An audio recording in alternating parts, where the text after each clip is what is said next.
Hello and welcome to Team Talk. This, of course, the last Team Talk before heading into a busy Christmas period for English football. For those keen football fans, you'll know that the big news this week was the Champions League draw for the last 16. And what a draw it was. Some incredibly tough games, especially for the British sides. The standout tie of the round has to be Manchester United taking on the Spanish giants Real Madrid.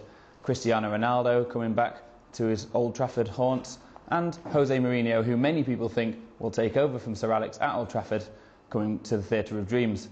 Sir Alex Ferguson has famously said already he's going to have to get some good wine in for the special one. Arsenal, they've not got an easy tie either. They take on German frontrunners Bayern Munich. Bayern Munich are 9 points clear in the Bundesliga, and with players like Ribery and Robben, it's going to be a really tough tie for the Gunners. Celtic, of course, after their famous win over Barcelona, well, they've not got it easy. They take on the old lady Juventus, the Italian champions.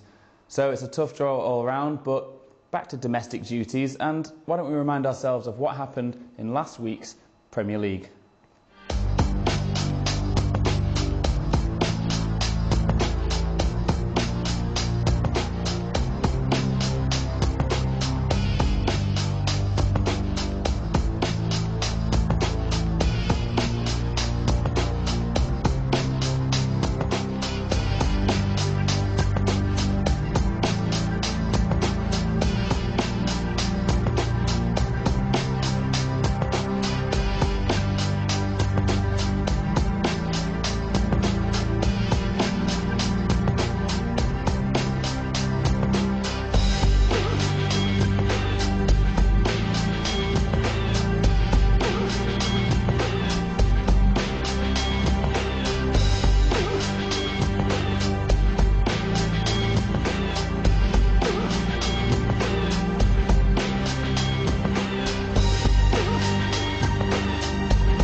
Well, what about this week's games? Well, we talked about Arsenal there with their tough Bayern Munich tie, but they did have a comfortable win over Reading, which will really do a lot for confidence and really boost Arsene Wenger when he needs it after a tricky period. They take on a desperate Wigan side, and let's be honest, Wigan absolutely have to win this game, so it will be a dogfight. And Arsenal have had tricky times at Wigan before, so I'm going to predict a tough 1-1 draw in this one. Now, a friend of the show, John V, who's based in South Africa and a big Arsenal fan, I spoke to him earlier and he gave us his views.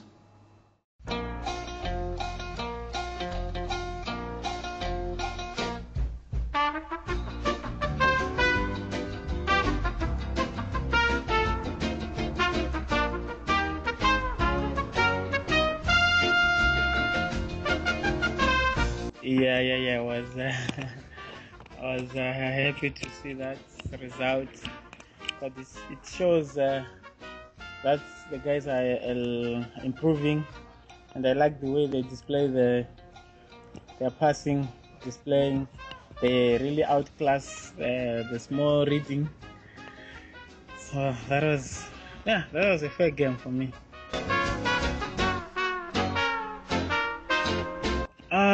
It will be a little bit harder than the reading one, because Wigan there to survive or trying to get themselves from the bottom of the league. So I think it's going to be a hard game for us.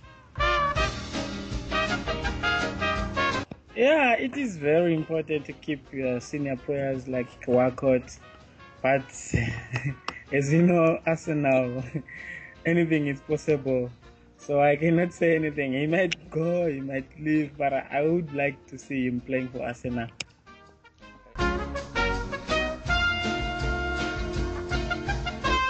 Oh, that's a tough draw. I don't expect us to go forward to the next stage, but as a supporter, I have to keep my courage up, and I hope we'll qualify. Thanks for that, John. Well, what about the champions, Manchester City? They got back to winning ways last week with a very impressive 3-1 win away at Newcastle. Not by any means an easy place to go. And by all means, we expect them to carry on with that winning form as they take on bottom of the barrel Reading at the Etihad this weekend. Reading, of course, as we mentioned, losing 5-2 to Arsenal. They've just had one win so far this season, and they are bang-on favourites for relegation. Their lives aren't going to get any easier with a tie at the Etihad Stadium. It's unlikely that Mario Balotelli will be playing after his recent issues at City, but Sergio Aguero and Carlos Tevez will provide more than enough firepower to down the Royals. I'm going to go for 3-0 to Man City on this one. Well, just across the city, Manchester United look to carry on their impressive form of late with a trip to Swansea City. They're going to have to forget all about Real Madrid for now and get back to the brass tacks of the Premier League. Swansea, it's not an easy place to go, the Liberty Stadium, but Manchester United are on a hot streak and I expect them to win this one, probably 2-1 or 3-1. Swansea were unlucky to lose 1-0 at Spurs last weekend, and Michael Laudrup is doing a good job there. They should be safely in the Premier League next season. As I say, I think Manchester United will go 2-1 on this one. Well, another friend of the show got in touch with us. This is Ashley. He's a big Manchester United fan. He lives in Slough in England, originally from Zimbabwe, and I caught up with him and asked him his views on United.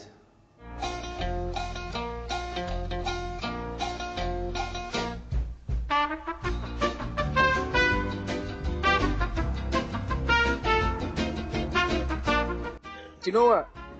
Only because of Real Madrid's current performance, I'm sort of not worried about it. I think we can handle it well. But it's just the whole aspect of Ronaldo coming back, and the question is, what's the audience reaction going to be like to him? Are they going to be like booing him, or is it going to be like a round of applause kind of situation? So, but it's a very tough game. I'm not gonna go into it like we're playing West Brom or something. It's not an easy game. Yeah. But I have faith in Man United. We can handle business. Swansea is unpredictable. On their day, Swansea could take on the biggest of teams, but like I do have faith in Man United that the points mean a lot to us. So I think we can guarantee almost a win then.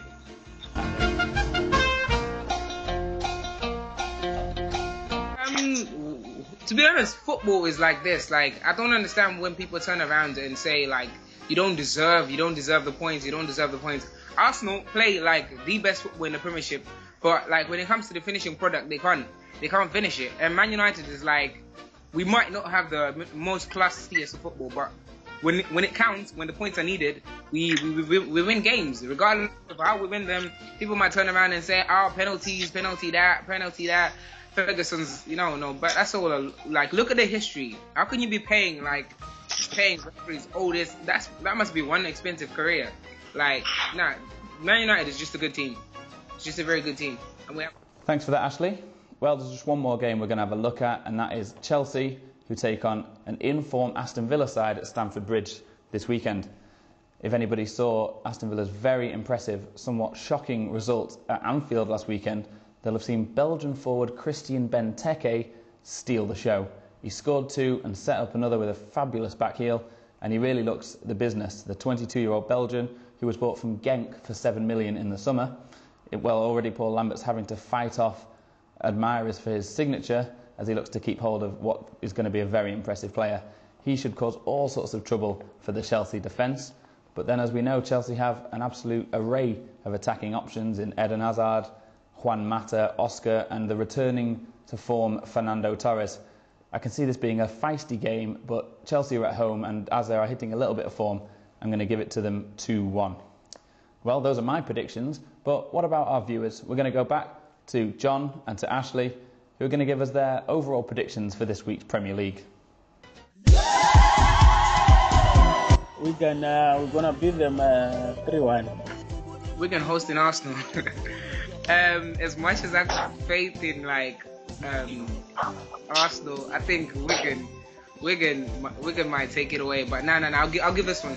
Just to be fair, I'll give this one to Arsenal, and I say I see either Walcott coming on to score a goal or so, or Podolski. I'm not too sure. Like I'll bank it on one of them, and I say 1-0 to Arsenal. Nah, that's an obvious one. Man City gonna win at least 3-0. Nah, that's a walkover. Man City just gonna. I see Aguero scoring goals. I see even Yaya Toure scoring goals. Like, I say 3-0 or 4-1.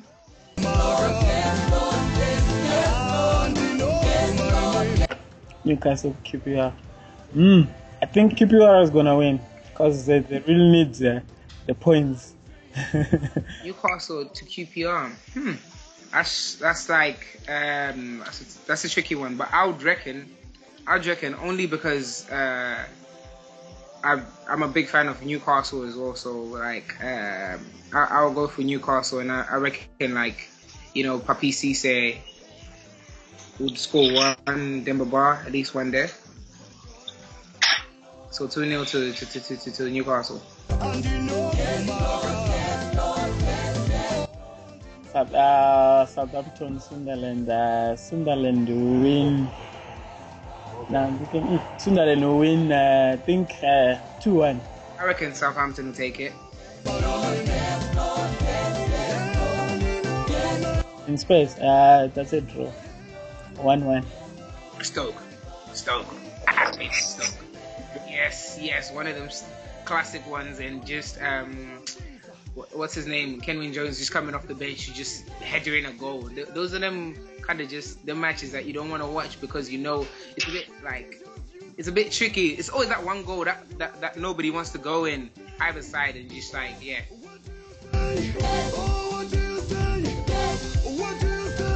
West Brom, Norwich. Okay. So West Brom gonna win 2-1.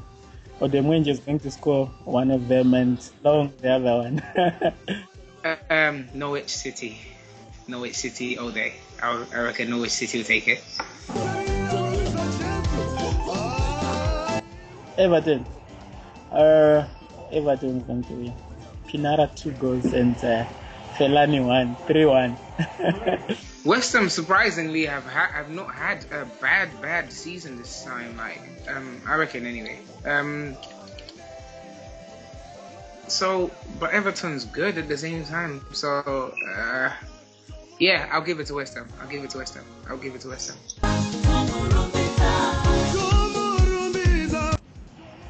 Liverpool, Fulham.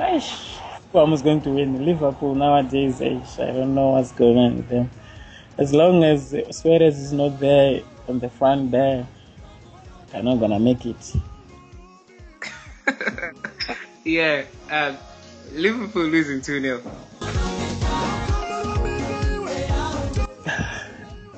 I feel sorry for them. Van Persie is going to score 2 goals and then Rooney 1, and they're going to win 4-1. The other one, if they can put Chicharito, is going to score the other one. Chelsea versus Aston Villa. Only because Chelsea, like, won, like, they played Leeds, so they're a bit too, shall we say, they're a bit happy, to be honest. Although Leeds is not the biggest of teams, but still, there's that momentum that comes when you've just won a game and you've just like obliterated, like just destroyed the opponent. So I think like just because of that reason, I'll give it to them. But like 2-1, and I'd say Oscar scoring 1 and Hazard 1. Chelsea to Aston Villa. No, they're going to win. Chelsea's going to win at least 1-0. Well, that's about it from us here at Team Talk. We hope you've enjoyed the show today, and we hope you enjoy all the football over the festive period. We'll be back on Friday the 28th, where my currently absent colleague, Michael Mambo, will be returning to my side, and we'll be talking about all the fixtures that have happened on Boxing Day and are about to happen in the new year. For now, though, that's it from us, and have a Merry Christmas and take care.